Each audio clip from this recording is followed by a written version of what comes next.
Olá, bom dia, acadêmicos e acadêmicas do curso de Pedagogia, primeiro ano vespertino. Sejam todos bem-vindos para mais um momento de encontro com conteúdos referentes à educação. No último vídeo, nós apresentamos a respeito, das mudanças que ocorreram nas relações de trabalho e também, no mundo naquele período com a Revolução Industrial. A Revolução Industrial mudou a fisionomia, do trabalho e também ela teve a educação também sofreu influências referentes à questão da Revolução Industrial. Então houve impactos, na questão da organização da educação escolar. Isso ocorreu, em diversos países da Europa e posteriormente, mais tarde também, inclusive aqui no Brasil. Na Alemanha, por exemplo, como houve o domínio do chamado Império Alemão, e aliás, desculpe, do Império Napoleônico, e a Alemanha também sofreu esse domínio do Império Napoleônico, ela teve então um prejuízo bastante grande na organização escolar. Contudo, com Wilhelm von Humboldt, ele depois disso ele vem reorganizar, reconstruir a educação na Alemanha.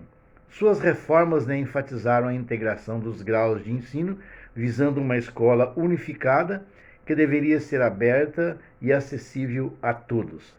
A reformulação da escola elementar ela vai sofrer uma influência do suíço alemão Pestalozzi. Nós já trabalhamos, no ano passado, 2020, sobre a proposta educacional de Pestalozzi.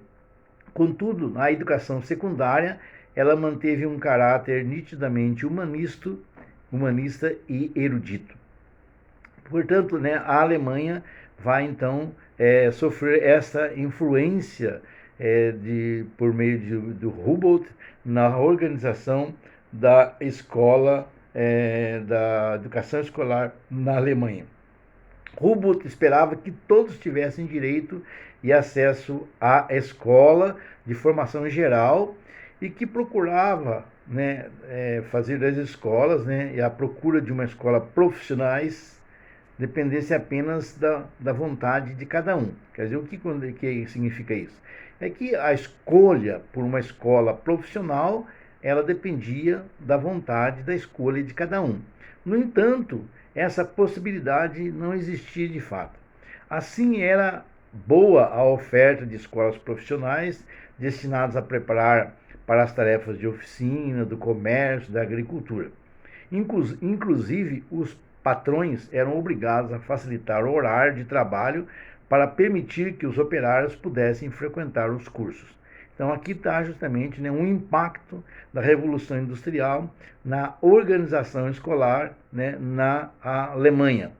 E esse período ele culminou com a unificação dos estados alemães em 1870, E aí, até o final do século XIX, inúmeras e efetivas reformas conduziram a Alemanha a um ensino secundário eficiente, rigoroso, disciplinado, com baixo nível de analfabetismo e invejável posição de progresso técnico e administrativo.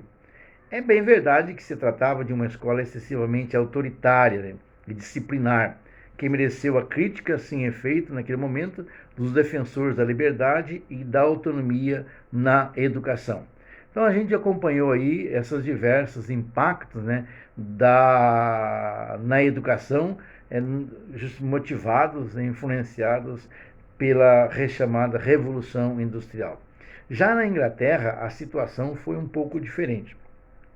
Devido à tradição de pequena intervenção do Estado, a educação continuou com uma função da sociedade civil, subvencionada por igrejas ou fundações particulares.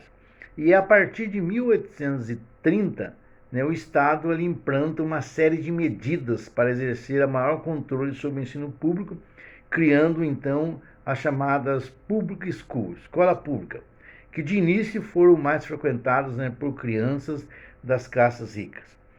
Em meados do século XIX, auxiliou essas escolas e pronunciou-se sobre a obrigatoriedade do ensino e as exigências de gratuidade. Mesmo assim, o papel do Estado se restringia com frequência ao apoio econômico e à supervisão das atividades pedagógicas. Em 1899, foi criado o Ministério da Educação, né? Também ela sofre uma influência da atuação do socialista utópico Robert Owen, que, impressionado com as condições de vida dos operários ingleses, fundou escolas para os filhos dos trabalhadores, né? E aí também outra questão que foi implantada na Inglaterra com a preocupação de superação, né, do analfabetismo, com a necessidade de ampliar a alfabetização em uma sociedade em pleno crescimento industrial, surgiram propostas das mais diversas. E uma delas é que foi implantada, né, pelo anglicano Bell, né, e pelo Quaker Lancaster, né, que ele era um tipo chamado ensino monitorial. Consistia, então, de um professor ter uma grande quantidade, né, de alunos, né, num enorme salão, chegava a ter 1.000 alunos, um professor chegava a ter 1.000 alunos, e essa quantidade, esse grupo de alunos, sob a responsabilidade de um mestre, de um professor, ele era acompanhado pelos monitores, que eram escolhidos por ele mesmo, né? Então eles escolhiam, né, entre os considerados melhores alunos, que iam então fazer essa monitoração por grupos de alunos dentro dessa sala, né? Eram salas ligadas à leitura, à alfabetização, à aritmética e assim por diante. E aí então um só mestre para 1.000 alunos. O sistema consistiu em reunir, então, desta forma, esse grande número de alunos em um galpão, né? E agrupá-los, né, com o seu adiantamento em leitura, ortografia, aritmética. Então, antes das aulas, o professor ensinava aos mais adiantados, que seriam os monitores, que deviam se incumbir dos diversos grupos de acordo com o nível de conhecimento. E à medida que cumpriam aquela etapa, eles eram transferidos para o grupo, né, dos graus mais elevados e assim por diante. As classes não eram as mesmas para leitura e aritmética, porque um aluno podia estar mais adiantado, né, em uma delas e não na outra. E para que o sistema funcionasse, havia rígida disciplina. A entrada era em fila organizada, após o toque do sino e um apito chamava a atenção dos indisciplinados, falava baixo, havia cartazes e quadros, bem como cartões de sinalização para indicar, né, a sequência dos trabalhos, que todos da mesma classe deveriam cumprir ao mesmo tempo. O único professor do alto de um estrado, né, havia um estrado elevado onde o professor mestre, o chefe, ficava, né, acima de todos, né, supervisionava o adiantamento das aulas e interferia quando fosse necessário. Então ele ficava lá naquele pedestal enorme, naquele estrado que era construído, e ele estava a um nível bem mais alto do que os alunos, e ele acompanhava então o andamento, né, desse processo de ensino, que era então desenvolvido através, né, também dos monitores. Esse processo barateava os custos e conseguia impor rígida disciplina, mas os resultados não eram dos melhores, como se podia imaginar, já que os monitores eram escolhidos entre os alunos.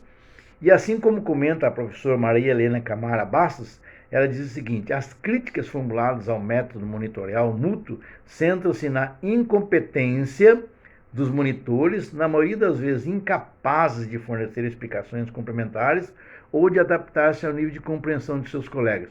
No sistema empírico e prático, baseado em procedimentos mecânicos, portanto desprovidos de valor educativo, na inculcação de fórmulas e receitas, na transmissão de conhecimentos superficiais e sem valor, que não levavam os alunos à reflexão e não desenvolve a inteligência. O aluno é a grande vítima, né, da mecânica do ensino monitorial mútuo. Está preso a um verdadeiro sistema militar que o leva a agir somente mediante uma ordem, submeter-se a um condicionamento destinado a tornar um cidadão dócil e obediente. Foucault ele desenvolve uma crítica sobre esse ensino dizendo o seguinte, né? Ele fala o seguinte, considera o ensino mútuo uma máquina de quebrar os corpos e as inteligências, né?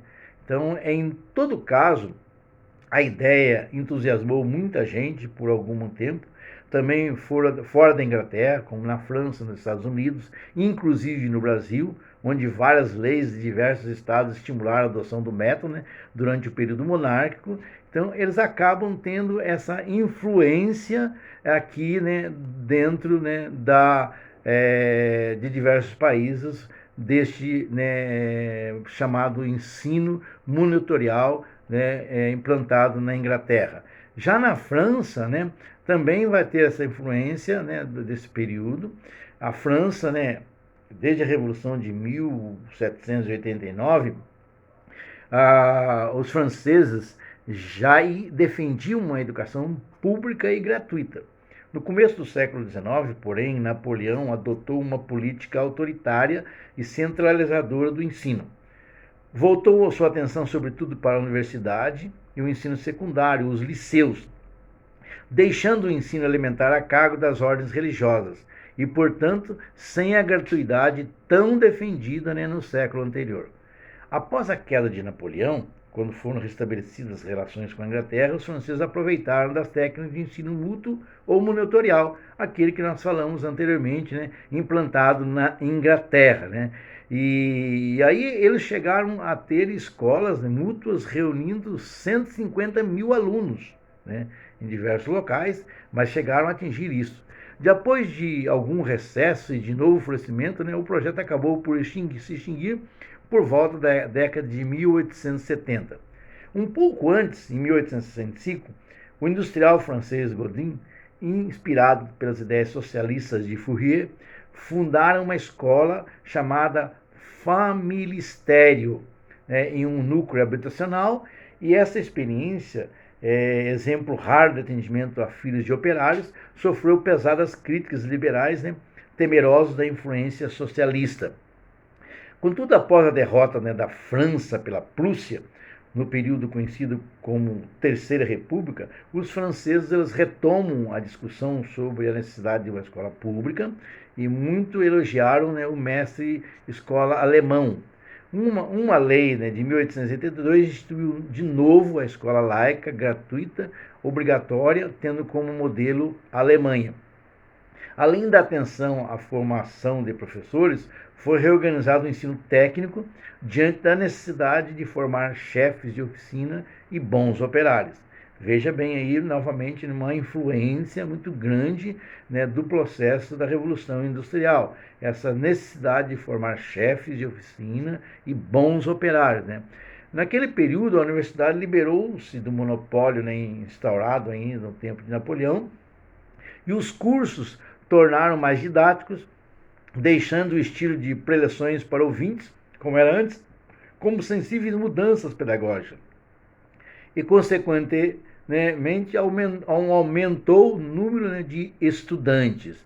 Então, essas são algumas mudanças, né, impactos que a educação sofre, né, tanto na Inglaterra, na Alemanha, na França, né, depois também nos Estados Unidos, né, a instalação da escola pública norte-americana, bem no início do século XIX, atingiu inclusive o ensino universitário com a fundação da primeira universidade estatal, né, de Virgínia, em 1819, exemplo rígido, né, e seguido por outros estados, né. Desde 1820, nos Estados Unidos, inúmeras instituições politécnicas destinadas ao ensino profissional, orientado para a indústria, a agricultura, o comércio, ajudaram o crescimento econômico do país. Na década seguinte, a atenção concentrou-se no ensino primário e, por volta de 1850, no secundário. Então, naquela época, vários estados possuíam departamentos para organizar e supervisionar a educação.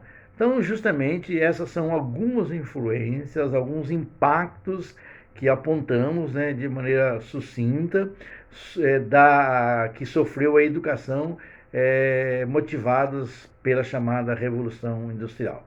Por hoje ficamos por aqui. Muito obrigado.